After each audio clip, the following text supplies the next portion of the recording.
Era pandemi adalah era di mana social distancing, WFH, dan homeschooling membatasi setiap kegiatan kita bersama dengan masyarakat.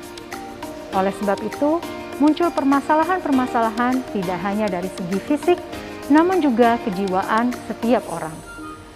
Masalah-masalah ini merupakan problematika yang sedang berkembang di masyarakat tanpa disadari. Mari kita kupas tuntas mengenai problematika kesehatan mental di era pandemi bersama Dr. Eli Rosila Wijaya, spesialis kejiwaan. Halo semuanya, selamat pagi keluarga sehat. Kembali lagi dalam Sekilas Sehat Rumah Sakit Harapan Keluarga dengan saya, Dr. Niputu Indra dari Mars, sebagai host pada hari ini. Hari ini kita kedatangan salah satu dokter spesialis yang sangat cantik. Pada pagi hari ini beliau sudah menyempatkan waktunya untuk datang ke Sekilas Sehat untuk membahas sedikit mengenai problematika kesehatan mental di era pandemi. Siapakah beliau? Mari saya perkenalkan dan kita sambut Dr. Eli Rosila Wijaya, spesialis kejiwaan. Selamat datang Dr. Eli dalam Sekilas Sehat. Terima kasih Dr. Dewi. Sehat dokter? Alhamdulillah, senang banget hari ini kita bisa ketemu di apa ini namanya? Sekilas Sehat. Sekilas Sehat. Alhamdulillah, mudah-mudahan kita bisa berbagi ya. Ya, kita berbagi bersama, sharing dengan keluarga sehat mengenai problematika yang sedang menjadi sorotan masyarakat Bu Dokter, yakni pandemi yang sudah berlangsung dari tahun 2020 di Indonesia sampai dengan saat ini. Oke. Sudah 2 tahun ya Bu Dokter ya? Ya, 2 tahun. 2 tahun 19 hampir 3 tahun kayaknya. Hampir 3 tahun 2019 Maret itu kasus pertama kita. Ya, betul sekali Bu Dokter. Jadi saya sendiri sampai lupa dok, saking lamanya ya dok ya. Oke. 2000. Keluarga sehat tentunya banyak yang pada era pandemi itu sangat menanggung masalah-masalah kesehatan fisik. Sehingga tanpa disadari karena sangat-sangat mengkhawatirkan tentang masalah fisik, otomatis melakukan setiap anjuran yang diberikan oleh pemerintah seperti homeschooling, WFH. Habis itu banyak hal yang dilakukan yang akhirnya menarik diri dari masyarakat seperti social distancing dan lain sebagainya. Yang mana tanpa kita sadari, Bu Dokter, hal-hal tersebut justru mengganggu, memang menyehatkan fisik kita, tapi mengganggu mentalitas kita. Mungkin kita lihat dari kondisi pandemi itu sendiri, saat kita merasa ketakutan di luar, membaca berita dari media sosial yang simpang siur dan lain sebagainya, sebenarnya kejiwaan kita cukup sangat terganggu. Rawan beresiko. Rawan sekali. Iya, dengan kesehatan mental kita pun itu sedikit terganggu. Betul. Yang kita lihat jadinya ada depresi, mungkin ya dok ya. Nah, mungkin kita bahas sedikit dulu dok secara global. Permasalahan kejiwaan sendiri sebenarnya dok selama proses pandemi ini berlangsung, apakah semakin banyak dok atau standar-standar saja sih sebenarnya? Sebenarnya kalau masalah pandemi ya, selama pandemi ini memang banyak sekali hal-hal yang tadi sudah disebutkan Bu Dewi, Dr. Dewi, itu beresiko untuk seseorang menjadi cemas, menjadi depresi, bahkan lebih dari itu. Karena apa? Homeschooling tadi contohnya, kemudian WFH contohnya, itu yang contoh yang sehat-sehat itu ya, kerja enak di rumah, yang sekolah juga kayaknya kesannya enak di rumah gitu ya. Termasuk juga perasaan mencekam untuk masyarakat yang sedang sakit, yang benar-benar memang sedang sakit ya. Mereka takut untuk ke rumah sakit, takut untuk ke pelayanan kesehatan, ya kan? Takut awal-awal pandemi ya. Iya, takut banget gitu kan. Nanti kalau saya ke rumah sakit nanti jadi COVID kan, di COVID kan, atau ya semacam itulah gitu ya, semacam itu. Jadi masyarakat juga jadi menjadi tercekam seolah-olah gitu. Jangankan mereka lah, kita sendiri juga kadang-kadang merasanya begitu, benar-benar tercekam, ada perasaan takut, termasuk sebenarnya bukan masyarakat umum, tenaga medis juga begitu. Betul sekali. Jadi yang paling banyak untuk masyarakat mungkin masalah depresi ya, depresi dan kecemasan itu yang paling menonjol ya. Dan juga dampak-dampak yang lain karena homeschooling, karena WFH, sering di rumah, banyak waktu luang dan lain sebagainya, banyak yang menghabiskan waktu dengan ini. Nah, dengan HP akhirnya gini-gini aja gitu. Dan menariknya memang selain itu banyak seolah-olah gitu ya, meledak gitu, ada gangguan baru yang disebut dengan kecanduan gadget, kecanduan internet itu, sebetulnya itu. Kalau masalah depresi dan lain-lain tentu saja meningkat, tapi saya tidak tahu persis ya berapa jumlahnya gitu. Nah, menarik nih Bu Dokter kita membahas mengenai depresi, karena kadang-kadang kan yang saya lihat ya seringkali kita lihat di media sosial dan di TV, Bu Dokter ya, orang membahas tentang depresi atau mengatakan dirinya quote on quote nih dokter, saya depresi nih gitu, atau saya stres nih, mungkin stres sedikit langsung bilang aduh saya depresi. Sebenarnya apa sih yang disebut dengan depresi dari pandangan spesialis jiwa atau psikiater? Ya, depresi itu sebenarnya dalam istilah medisnya itu gangguan suasana hati ya. Yang pada awalnya itu memang sebenarnya adalah hal yang wajar, orang merasa sedih, orang merasa galau gitu ya, jadi kadang-kadang jadi mager, nggak semangat gitu ya. Wow, Bu Dokter ini sangat menguasai bahasa kaum milenial. Iya dong, harus gitu. Jadi emosi dasar manusia itu memang ada seperti itu. Tapi pada keadaan-keadaan yang sangat berlebihan, misalnya sampai dia mengganggu fungsi sosialnya, tidak mau keluar rumah, menarik diri, tidak bisa melaksanakan fungsi-fungsinya sebagai seorang manusia ya, males mau ngapa-ngapain, mau kerja males, motivasinya kurang gitu ya.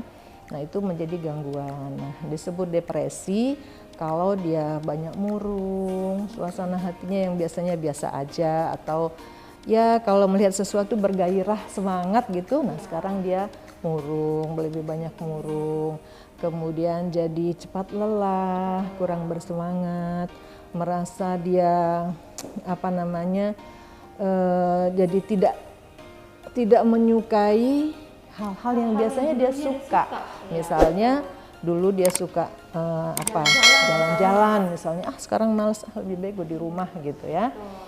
Atau dia suka ngumpul-ngumpul sama teman-temannya, sekarang ada temennya aja males ngajak ngomong gitu, misalnya itu ya. Kemudian jadi merasa harga dirinya rendah gitu ya, merasa aduh aku ini nggak berharga gitu, kadang-kadang sulit konsentrasi, mengganggu tidur, mengganggu makan itu bisa lebih banyak makan atau tidak mau makan, tidur juga gitu, banyak tidur atau nggak bisa tidur gitu. Nah pada keadaan yang lebih berat kadang-kadang muncullah pikiran mau bunuh diri gitu, atau perasaan-perasaan bersalah, berdosa yang berlebihan. Jadi gambaran-gambaran secara singkatnya untuk depresi itu Dokter Dewi.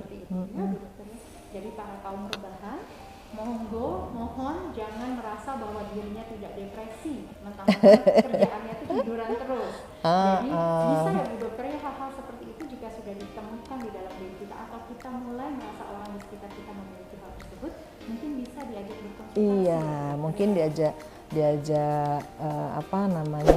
curhat dulu, digali dulu ada masalah apa enggak, apa yang dia rasakan. Mungkin dia sedihnya karena nggak lulus ujian, bisa aja putus pacar, bisa aja. Ya bisa aja kayak gitu, merasa sedih, aku lagi mager nih gitu ya, lagi bete, lagi nggak mood, lagi macem-macem lah gitu. Nah kalau kita temennya diajak ngobrol, kalau kemudian biasa itu penyesuaian kan namanya, atau perasaan sedih ya, yang kemudian sebentar terhilang, itu namanya bukan depresi. Tapi kalau dia tenggelam di dalamnya. Saya bilang pasien kamu boleh sedih, boleh, tapi jangan tenggelam dengan kesedihan, segera bangkit. Nah, kalau kesedihan keterusan jadi depresi, ya dari yang ringan sampai yang berat gitu tadi. Ini menarik sekali sebenarnya. Mau dipanjangin ini nggak selesai nih, 1 jam ngomongin ini aja nanti. Tapi oleh sebab itu intinya adalah jika sudah menemukan gejala seperti itu segera konsultasikan dengan psikiater. Iya, kalau sudah di konseling nggak bisa, diajak ngomong nggak bisa, ya nggak naik moodnya, apalagi udah mau bunuh diri, nah sarankan ke psikiater atau ke rumah sakit jiwa. Tapi rumah sakit jiwa kalau misalnya bukan nggak boleh ke rumah sakit jiwa, ini mengatakannya bukan ke rumah sakit jiwa. Pada keadaan-keadaan yang lebih ringan mungkin ke psikiater, ya boleh. Jadi, karena konsep di Indonesia rumah sakit jiwa itu masih sedikit tabu. Ya, tapi psikiater sekarang kan bukan hanya di rumah sakit jiwa, di rumah sakit umum banyak, iya. Termasuk Bu Dokter juga, Iya. ada di rumah sakit harapan keluarga. Nah, kita masuk ke pertanyaan-pertanyaan saja karena saya sudah mengumpulkan 3 pertanyaan. Wow, banyak nih pertanyaannya. Ini dari Ibu J.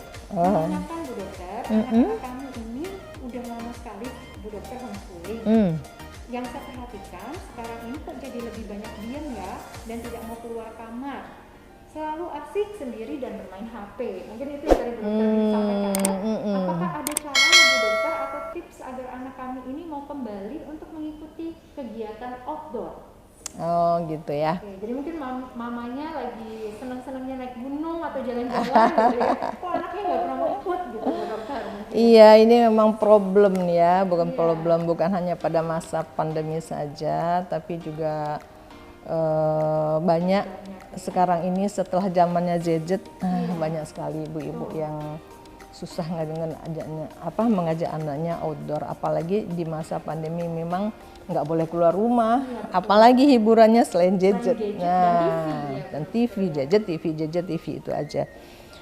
Nah, menariknya itu ada Dokter Christina Siste namanya. Dokter Christina Siste itu seorang psikiater ya, seorang konsultan adiksi. Adiksi itu ketergantungan, kecanduan. Kecanduan itu bukan hanya narkoba loh ya, tapi juga termasuk gadget, media sosial, internet dan lain sebagainya. Nah, dari hasil survei Dokter Siste ini di 34 provinsi pada ribuan anak remaja dan dewasa muda itu ternyata 19,3% anak-anak remaja itu mengalami kecanduan, adiksi internet, kecanduan internet. Nah, 19,3, lumayan loh, kira-kira 1 dari 5 anak remaja. Wow, luar biasa banget. Atau yang dewasa muda itu 14,4%. Jadi tinggi lagi berarti ya? Enggak dong, 14,4 di bawahnya. Di bawahnya mungkin 1 dari 6 orang dewasa muda. Nah, sekarang kita dulu deh, yang sebut adiksi itu apa sih sebenarnya? Kecanduan itu gimana sih? Karena kecanduan itu kan bukan hanya yang kita kenal itu narkoba, bukan itu aja ya. Tapi juga yang sekarang lagi tren tuh gadget atau internet ya. Jadi adiksi itu adalah perilaku ya. Kalau di dalam ilmu kedokteran jiwa namanya gangguan mental dan perilaku. Akibat apa? Akibat gadget, akibat pada narkoba misalnya, pada zat apa misalnya gitu ya. Nah, perilakunya gimana sih? Perilaku yang ada kecenderungan terus-menerus memakai, misalnya memakai gadget misalnya secara terus-menerus, dan yang utama adalah efek withdrawal. Ada efek withdrawal. Withdrawal itu efek putus. Kalau gadgetnya diambil, mamahnya marah atau papahnya marah, disembunyikan gitu misalnya, Bisa Bisa bisa ngamuk-ngamuk. haru biru Iya. tuh gitu ya. Tuh. Kemudian ada craving. Craving tuh Itu kayak keinginan yang berlebihan ya Bu Dokter ya. rasanya kangen banget. Iya. Ya itu bahasa manisnya kangen banget, tapi ini Kayak pengen banget. rasanya tuh craving itu kangennya udah ke Nikolanya, kalau nggak kepegang mesti dicari terus kemana, pokoknya harus dapat. Nah gitu ya, itu apa namanya, efek juga dari withdrawal juga ya. Dan juga ada toleransi itu ingin pegang HP ini. Kalau tadinya itu misalnya masih bisa dikendalikan dari jam habis belajar malam sampai jam 10, lama-lama curi-curi sampai jam 11, lama-lama curi-curi sampai jam 1, akhirnya sampai pagi nggak tidur, pegang HP terus. Nah pegang ini terus tidak bisa lepas. Nah itu namanya adiksi atau tadi toleransi untuk peningkatan dosis atau apa namanya, keinginan untuk menggunakan gadget itu. Tapi jangankan anak-anak ya Bu Dokter ya. Kita pun sebagai dewasa Betul. seperti itu ya Bu Dokter. Secara tidak sengaja kita keluar ke mana saja, hal yang paling pertama sekarang kita cek itu adalah handphone, baru dompet. Padahal dulu kan dompet dulu, baru yang lainnya. Ini Ketinggalan handphone, dompet nggak apa-apa. Ketinggalan HP sesuatu sekali. Sesuatu Betul banget, sekali, Bu Dokter. bener-bener Jadi, sekarang ini ya. seperti itu ya tadi Iya. penjelasan mengenai adiksi. Oke, pertanyaan kedua Bu Dokter, ini dari Tuan M. Bagaimana menghilangkan overthinking? Karena saya ini selama pandemi itu banyak melihat orang flexing di media sosial Bu Dokter. Flexing itu kan ibaratnya kayak pamer ya Bu Ya. Dokter. Banyak yang pamer nih. Kayaknya kita sekarang buka medsos di 2022 itu kalau enggak flexingnya tentang beli mobil baru, beli rumah baru, dapat istri baru. Itu ya, keluarga sehat. Jadi beneran banyak flexing. Jadi stres nih, overthinking kayaknya si Bapak M. Kira-kira gimana nih Bu Dokter mengatasinya? Ya. Kalau ngomongin overthinking, kita harus tahu dulu dong overthinking itu apa, Betul ya sekali. kan? Betul sekali, Nah, keluarga sehat. jadi overthinking itu karena ini pikiran ya, pikiran berarti itu adalah respon ya, respon terhadap sesuatu ya. Nah respon terhadap sesuatu yang dia menilainya terlalu berlebihan dan terus menerus ada di kepalanya, ada ruminasi gitu ya, ada ruminasi dan ada kecemasan terhadap itu. Jadi sebenarnya kalau dia meresponnya itu dengan biasa-biasa saja, tidak jadi masalah. Orang mau flexing kayak apa aja, masa bodoh flexing amat sih orang ini gitu ya, pamer amat sih orang ini gitu ya, nggak masalah. Tapi masalahnya kalau dia meresponnya itu dengan cara berlebihan, ruminasi itu biasanya lari ke belakang ya, lari ke belakang. Jadi backward ya Bu. Lari ke belakang, kebanyakan lari ke belakang. Misalnya ngeliat orang yang pamer, padahal yang pamer itu belum tentu benar-benar begitu loh. Iya kan, hanya nyewa, pinjem punya temen, cuma tuh gaya-gaya untuk aduh pas mau jadian gitu ya. Betul. Itu kan cuma ya, karena flexing itu juga ada yang bilang itu adalah seperti tipuan yang ya dunia tipu-tipu. Tapi yang positifnya ada bagus juga loh untuk marketing. Untuk marketing. Marketing bener. Bagian saya berarti. Nah, itu bener ya gitu. Jadi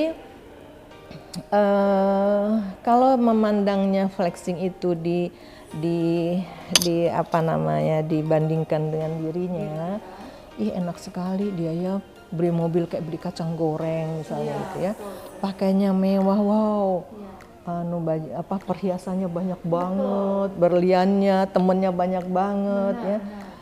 Kok aku nggak seperti itu ya, kok aku rasanya kok aku susah banget mau ngapa-ngapain, kerjaan susah, rezeki nggak seret gitu ya, nggak rezeki seret, atau aku kok penampilanku nggak kayak orang itu ya gitu, dia bisa dandan cantik, bisa ini, bisa macam-macam lah. Dia memikirkannya seperti itu. Kalau itu terus menerus dia itu meresponnya dengan cara yang begitu, ya dia akan depresi lama-lama. Nah, Iya, itu ada yang menyebut itu move on yang gagal. move on. Wah, ada lagi nih istilah baru di keluarga sehat, move on yang gagal. Iya, itu move on yang gagal itu, ruminasi itu. Ruminasi itu fenomena Iya, juga. iya, Jadi, move on yang jangan sampai jadi terjerumus ya, Bu Dokter, move on yang bikin depresi. Maka yang harus dijaga sebenarnya adalah pikiran kita. Kan melihat media sosial, melihat berita-berita itu harus difilter, harus disaring. Bener nggak sih ini? Gitu. Bener nggak sih orang itu seperti itu?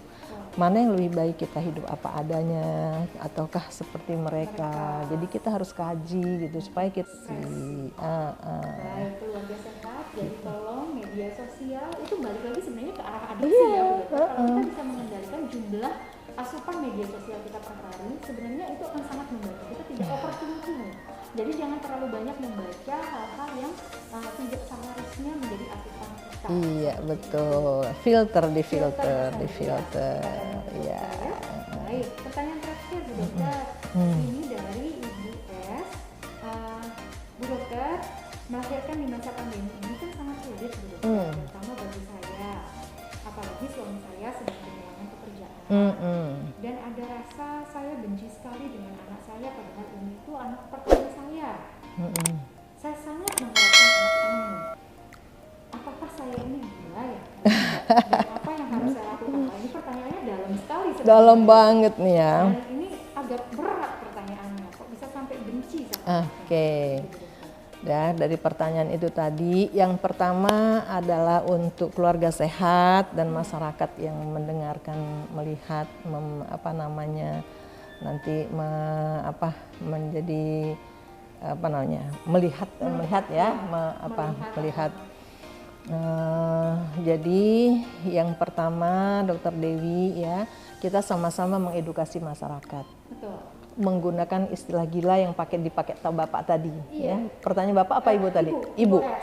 Ibu S itu tadi di Indonesia dan dimanapun di negara-negara maju yang sudah mempunyai undang-undang kesehatan jiwa, gila itu tidak ada. Tidak ada. Gila itu akan membuat stigma, akan membuat orang menjadi, ih aku kok dibilang gila sih gitu ya. Kalau anak kecil aja ngelihat orang dibilang gila gitu, dia jalan walaupun dia sudah baik, udah diobati, dia sudah bisa bekerja, dia sudah bisa bersosialisasi, dia pergi ke warung misalnya, dia beli sesuatu di warung, terus anak kecil dari belakang lemparin gila, marah nggak? Marah kan? Stigma, kasihan dia dikucilkan nanti, iya melekat banget gitu ya. Maka berdasarkan Undang-Undang Kesehatan Jiwa nomor 18 tahun 2014, istilah orang yang disebut gila tadi, orang yang mengalami gangguan jiwa berat tadi disebut dengan orang dengan gangguan jiwa. ODGJ ya? ODGJ gitu ya Dokter Dewi ya. Jelas, jadi di masyarakat membantu sama-sama menghilangkan stigma ini untuk orang gangguan jiwa gitu. Ya. Kemudian ada orang yang punya masalah kejiwaan seperti yang tadi itu, yang baru melahirkan, dia stres, kemudian dia nangis, dia kepingin dia benci sama anaknya. Itu namanya ODMK, orang dengan masalah kejiwaan. Belum tentu mengalami gangguan jiwa sebelum kita tegakkan diagnosisnya. ODMK, orang dengan masalah kejiwaan, dia gangguan tidur, sering merasa cemas gitu ya. Kalau kita belum tegakkan diagnosis ya belum. Jelas ya. Bukan orang dengan gangguan jiwa namanya. Tapi dengan masalah kejiwaan. Tuh ya, gangguan tidur dan sebagainya itu orang dengan masalah kejiwaan, atau dia sedang ada masalah putus pacar, bercerai, kehilangan orang yang disayang misalnya, itu dia mengalami sesuatu, itu orang dengan masalah kejiwaan. Nah, terus terkait dengan itu tadi ya, pasca melahirkan ya. Oke. Setelah melahirkan ya. Setelah melahirkan. Nah, setelah melahirkan itu ada dua bentuk biasa yang sering terjadi pada ibu-ibu pasca melahirkan. Ada yang disebut dengan baby blues, ada yang disebut dengan depresi. Nah, ini dua ini kelihatannya gangguannya yang sama ya, baby blues mirip-mirip gitu. Tapi berbeda Kalau baby blues itu suasana hati yang berubah begitu habis melahirkan. Dia merasa cemas, merasa galau, rasanya merasa ya itu kan overthinking tadi ya, overthinking ya. Nah, jadi perasaan-perasaan negatif itu datang jadi mudah tersinggung. Sebenarnya mungkin di situ ada juga unsur fisiologis ya, unsur masalah hormonal ya, ditambah juga masalah psikologis, psikososial, misalnya dia melahirkan di rumah mertua misalnya, ya kan, dia orang baru melahirkan kan banyak sekali kebutuhannya, harus gini harus gitu, sementara dalam keadaan lemah, pada keadaan masih sakit, anaknya nangis-nangis terus, suami tidak kooperatif misalnya. Wahai suami-suami harus kooperatif ya kalau istrinya melahirkan. Itu dia jadi ada masalah gitu. Biasanya kalau baby blues itu sampai sekitar 10 sampai 14 hari lah. Jadi ada rentang waktu ya? Iya, itu baru. Nah, kalau lewat dari itu dan gejalanya lebih berat seperti gejala depresi yang tadi saya sampaikan, itu namanya depresi postpartum. Nah, depresi postpartum sampai bisa sampai 1 tahun dia, gitu. Untuk mencirikan dia yang paling jelas, itu misalnya dia sudah lebih dari 14 hari. Dia jatuh pada posisi depresi. Kalau dia sampai membenci dan ingin membunuh anaknya sendiri, itu apakah masuk depresi postpartum? Itu kita harus periksa secara klinis ya. Lebih dalam lagi. Ya harus. Dia bencinya itu karena sesuatu masalah, misalnya karena suaminya ada masalah dengan suami, misalnya ada ini, ataukah itu ya macam-macam. Nah, kita harus secara klinis. Kalau perasaan bencinya itu lebih banyak ke unsur depresinya, yaitu mungkin ke arah depresi. Tapi bisa juga misalnya ke arah delusi misalnya, delusi. Kalau depresi itu rasanya ke arah keputusasaan, takut nanti anaknya begini begitu. Kalau delusi itu misalnya ada perasaan curiga, misalnya ada perasaan curiga. Keadaan perasaan curiga ini, ini tadi itu alarm ya, alarm. Perasaan curiga yang berlebihan misalnya, atau ada isi pikirannya yang tidak realistis, atau ada halusinasi yang mengarah kepada bayinya gitu ya, yang mendorong dia untuk merasa benci, itu jadi psikotik namanya, psikotik postpartum, psikosis postpartum. Jadi itu kasus-kasus yang paling banyak pada orang-orang pasca melahirkan gitu. Ibu-ibu yang pasca melahirkan, tolong keluarga sehat, ibu ini diperhatikan, tidak hanya dari segi fisiknya harus dikembalikan seperti masalah psikologis, iya. Termasuk masalah psikologis Tapi sebenarnya saya potong sebentar ya, Dokter Dewi. Sebenarnya masalah-masalah seperti ini untuk ibu melahirkan itu bukan pada saat ibu melahirkan saja loh. Baik. Iya, tapi harus diperhatikan sebelumnya juga. Iya, mulai dari dia mulai hamil sampai pasca kehamilan. Dilihat pada masa dia hamil itu apakah cukup perhatian dari keluarga, dari suami, dari orang-orang di lingkungannya. Apakah benar anak itu dia harapkan gitu ya. Apakah ada kasus-kasus lain yang menyelimuti kehamilan itu. Nah, itu juga perlu diperhatikan karena hal-hal yang masalah-masalah psikologis yang terjadi sebelumnya itu akan berdampak secara psikologis pada si ibu dan juga pada si bayi gitu. Wah, ini dalam sekali ya, terutama yang mengatakannya ini sendiri langsung seorang ibu dan seorang nenek ya. Seorang ibu, seorang nenek. Jadi sudah sangat-sangat berpengalaman ya, tolong keluarga untuk lebih memperhatikan lagi. Betul. Oke, sesi kita pada hari ini sudah selesai. Untuk keluarga sehat yang masih ingin untuk curhat, bisa tetap curhat atau datang menemui atau berkonsultasi dengan Dokter Eli di Poliklinik Rumah Sakit Harapan Keluarga. Biasanya Bu Dokter hari prakteknya hari Senin, Selasa itu Senin, Rabu itu pagi. Hari Sabtu sore jam 2 siang, jam 2 siang. Iya. Untuk lebih lengkapnya, untuk keluarga sehat mengungkap lebih lanjut bagaimana kondisi kesehatan mentalnya, atau mungkin tidak punya teman curhat atau teman curhatnya tidak aman. Nah, jamin aman, mendingan ke psikiater. Datang langsung ke Poliklinik Rumah Sakit Harapan Keluarga, daftarkan dirinya di 0370 617 7000. Sekali lagi 0370 617 7000. Baik Bu Dr. Eli, terima kasih banyak atas bimbingan dan sharingnya pada hari ini. Terima kasih, mudah-mudahan ada manfaat ya Bu Dewi ya untuk masyarakat. Iya. Saya jadi bersemangat sekali karena membahas mengenai kejiwaan ya. Sama, saya juga lo diajak ngomong itu semangat. Bisa-bisa nggak bisa berhenti ini kalau nggak di stop. Karena jiwa itu sangat-sangat luas untuk dibahas. Baik. Iya, Tapi, iya. sayangnya sesi kita pada hari ini harus berakhir. Terima kasih banyak terhadap Dr. Eli yang sudah hadir.